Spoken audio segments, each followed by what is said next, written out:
I gave you my heart.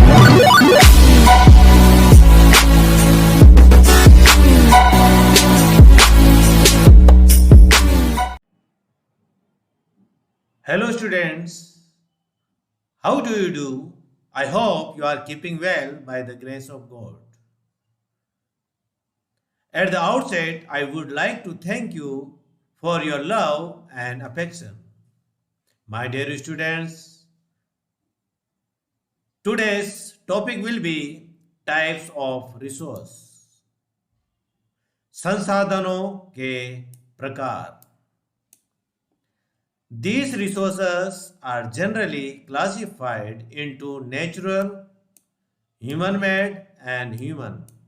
जो natural resources है, जो संसाधन है,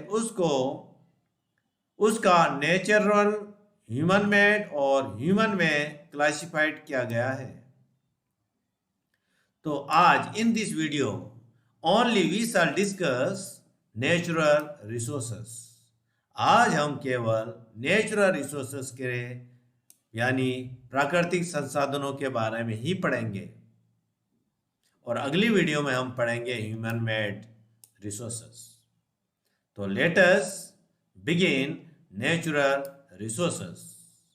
natural resources that are drawn from nature and used without much modification are called natural resources. My dear students, हम ऐसे resources जो हम डायरेक्ट नेचर से प्राप्त करते हैं, प्रकृति से प्राप्त करते हैं, उसमें विदाउट मच मॉडिफिकेशन, उसमें कोई ज़्यादा मॉडिफिकेशन नहीं किया जाता है, हम डायरेक्ट नेचर से प्राप्त करते हैं, ऐसे रिसोर्सेस को हम नेचुरल रिसोर्सेस कहते हैं. द एयर वी ब्रीथ, जो वायु हम सांस लेते हैं. Water in our rivers, lakes, पानी जो हमारे रिवर में हम देखते हैं, लेक्स में, झीलों में. द सोइल, मिनरल्स, ये सभी ऑल आर नेचुरल रिसोर्सेस. ये सभी नेचुरल रिसोर्सेस, हम इसे नेचर से प्राप्त करते हैं डायरेक्टली. इसमें कोई मच मॉडिफिकेशन नहीं होता है. हम नदी से पानी प्राप्त करते हैं, लेक से पानी प्राप्त करते हैं और बहुत सारे सॉइल हम प्राप्त करते हैं, मिनरल्स प्राप्त करते हैं, वायु प्राप्त करते हैं. हम डायरेक्ट हम नेचर से प्राप्त करते हैं, इसलिए हम नेचुरल रिसोर्सेस कहते हैं इसे. Many of this resources are free gift of nature. तो इस प्रकार के बहुत से ऐसे रिसोर्सेस हैं जो हमारे लिए, हमने नेचर से फ्री गिफ्ट मिला है, मुफ्त उपहार है हमारे लिए. And can be use directly, और इसे हम डायरेक्टली यूज करते हैं. In some cases tools and technology, और कुछ केसों से हम जो टूल्स होती है, औजार होते हैं, टेक्नोलॉजी होती है, तकनीकी होती है, मे बी नीडेड, कभी कभी हमें जरूरत पड़ती है इन चीज़ों की, to use nature resources, nature resources को यूज करने के लिए. सम टाइम कुछ ही केसेस में हमें टूल्स की आवश्यकता पड़ती है, टेक्नोलॉजी की आवश्यकता पड़ती है, in the best possible way. तो अब हम चलते हैं. Natural resources can be broadly categorize into renewable and non renewable resources. तो हमारे जो नेचुरल रिसोर्सेस को, उसका वर्गीकरण किया गया है. प्राकृतिक संसाधनों को विस्तृत रूप से दो भागों में बांट दिया गया है. एक रिन्यूएबल, जिसे हम नवीकरणीय, और एक नॉन रिन्यूएबल, जिसे हम अनवीनीकरण कहते हैं.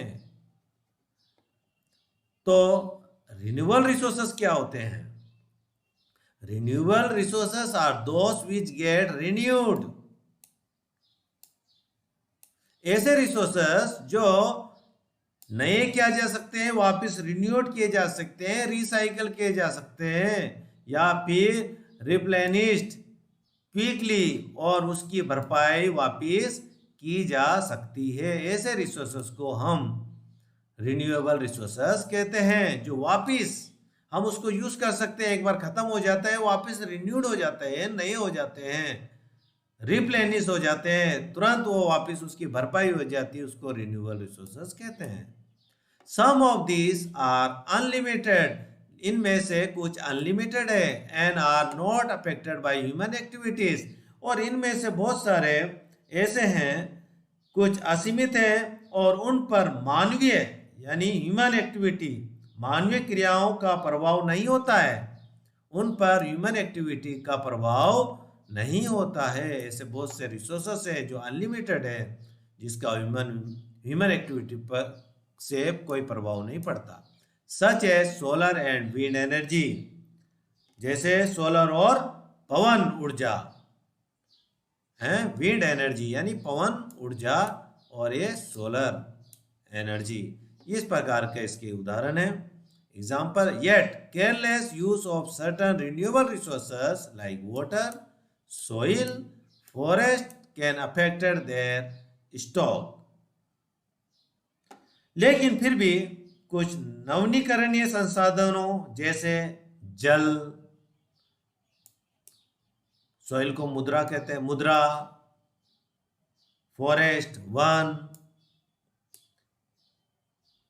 का लापरवाही से किया गया उपयोग उनके भंडार को प्रभावित कर सकता है।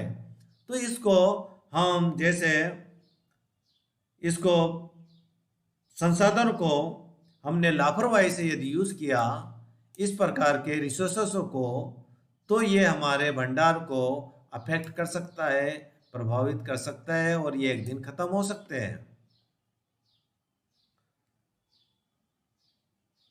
तो यहां देखते हैं, water seems to be an unlimited renewable resources. हम यहां देखते हैं जल जो वाटर है असीमित नवीकरणीय संसाधन प्रतीत होता है, रिन्यूएबल रिसोर्सेस प्रतीत होता है, सिम मीन्स होता है प्रतीत होना, तो वाटर एक अनलिमिटेड रिन्यूएबल रिसोर्सेस प्रतीत होता है, सिम्स होता है, but storage and drawing up of natural water resources is a major problem in many parts of the world today. फिर भी जल की कमी और प्राकृतिक जल स्रोतों का सूखा आज विश्व के बहुत से भागों में एक बड़ी समस्या है। लेकिन फिर भी ये हमारे आज के समय में हमारे जो संसार में कई भाग ऐसे हैं जहाँ पर ये स्टोरेज कम है, शॉर्टेज, ठीक है, ड्राइंग अप, सूखा है, तो इसकी काफ़ी समस्या हमारे इसमें आती है। हमारे पूरे संसार में कई भाग ऐसे हैं जहाँ पर इनकी कमी होती है पानी की। अब हम देखते हैं non renewable resources. Non renewable resources are those which have limited stock. तो माय डियर स्टूडेंट्स, अब ये नॉन रिन्यूएबल रिसोर्सेस को क्या कहते हैं? इसको अनवीकरणीय संसाधन कहते हैं। वो ऐसे संसाधन होते हैं, non renewable resources are those which have limited stock. वे संसाधन है जिसका भंडार सीमित है, ये एक ना एक दिन खत्म होंगे, ये सीमित है, ये लिमिटेड स्टॉक है इसका। Once the stocks are exhausted it may take thousand of years to be renewed और replenished। तो माय डियर स्टूडेंट्स, यदि ये स्टॉक खत्म हो जाता है, यदि हमने इसको एक बार एग्जॉस्ट कर लिया है, ये खत्म हो गया है, मान लो स्टॉक, इट में टेक थाउजेंड्स ऑफ ईयर्स, और हजारों साल लगेंगे इसको वापस नया करने के लिए, रिसाइकल करने के लिए, रिप्लेनिश करने के लिए, रिप्लेनिश यानी इसकी वापस भरपाई करने के लिए थाउजेंड्स ऑफ ईयर्स लगेंगे। और since this period is much more than human life span, और ये जो अवधि है,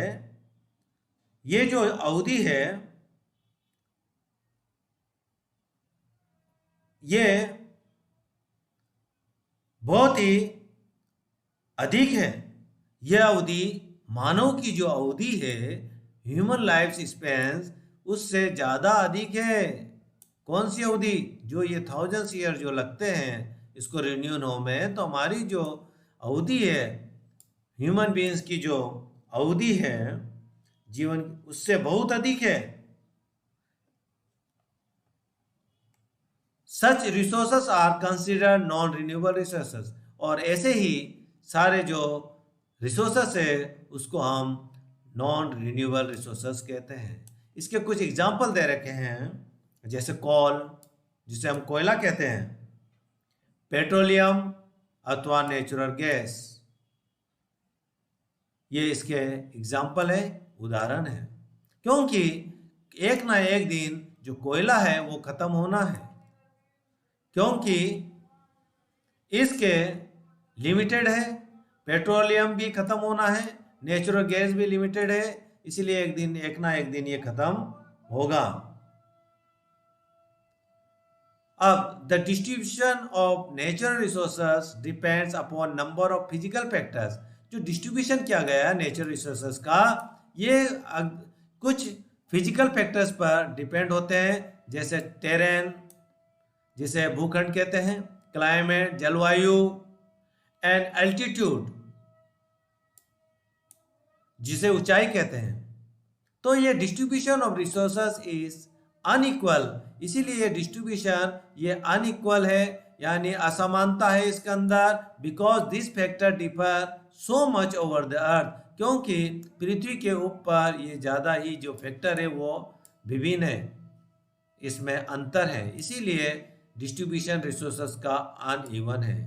तो my dear students, I hope आप समझ चुके होंगे इसको। अब नेक्स्ट जब भी वीडियो आएगी आपकी हम डिस्कस करेंगे ह्यूमन मेड रिसोर्सेस।